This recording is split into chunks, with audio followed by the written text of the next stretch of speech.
Hello everyone, myself Mahipal Parekh. I am a data science and business analytics intern at the Sparks Foundation. So this is my task 6.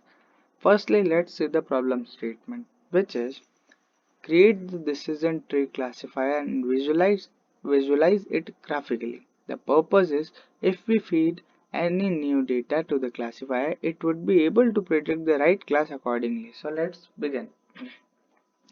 Firstly, I imported all the required necessary libraries, which are NumPy, Pandas, sklearn, Seaborn, Matplotlib. From sklearn, I had imported few more things, which are decision tree classifier, train test split, plot tree, confusion matrix, classification report, and label encoder. Then I started reading the data with the help of pandas, and the dataset link is given over here. You can check this out. Then I also use pandas to get some information about the data. You can see data information. Then I started input data visualization with the help of Seaborn library. So here species. So we can see that species makes a distant cluster in every parameter, while other two species have overlaps a bit in each other. So then let's find the correlation matrix. Data.core basis will give you the correlation matrix, and let's plot a heat map with the help of this correlation matrix in septal length, septal width, petal length, petal width.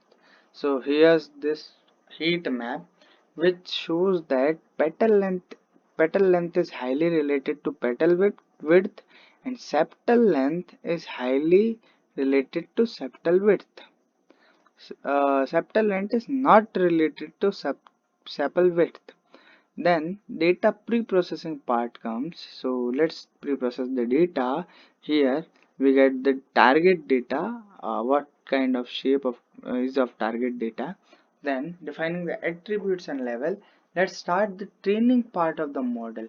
We have divided it into two, test and train part. Then just I just divided it over here into two parts, and then defining decision tree algorithm, and here's it. Decision tree classifier created. Now let's create classification report and confusion matrix. So with the help of pandas, I created classification report and confusion matrix over here. Here's the confusion matrix. Now visualization of trained model. With the help of Matplotlib and the model I had trained over here, given as a name decision tree classifier, is used over here to get this data. And the decision tree classifier is created and is visualized graphically. Also, the prediction was calculated using decision tree algorithm, and the accuracy of model was evaluated. The end of code. Thank you.